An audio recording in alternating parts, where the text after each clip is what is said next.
நாச்சியார் திருமொழியில் 3வது திருமொழியான கோழி அழைப்பதன் முன்னம் அந்த பதிகத்தில் முதல் பாசுரம் பார்க்கலாம்.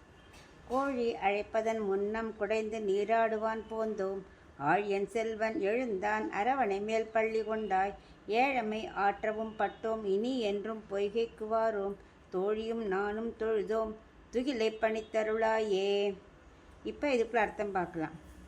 அதாவது பாம்பனை மேல் பள்ளி கொண்ட பகவானே, நீ அங்கே தூங்கின்னு இருக்க நினச்சிட்டு இருந்தோம். அதனால தான் நாங்கள் கோழி கூவுறதுக்குள்ளேயே சீக்கிரமாக நன்னா குடைஞ்சி நீராடணும் அப்படின்னு குளிர குடைஞ்சி நீராடுறதுக்காக வந்தோம். பார்த்தா அதுக்குள்ளே நீ எப்படி இங்கே வந்து எங்கள் ஆடைகள்லாம் எடுத்துன்னு போயிட்ட, மரத்து மேலே உட்காண்டிருக்க. அது மட்டும் இல்லை, சூரியன் வேறு வர ஆரம்பிச்சிட்டான். நாங்கள் எவ்வளோ கஷ்டப்பட்டோம் தெரியுமா, எப்படி நாங்கள் மேலே வருது, இனிமேல் இந்த பொய்கை பக்கமே நாங்கள் வரமாட்டோம்.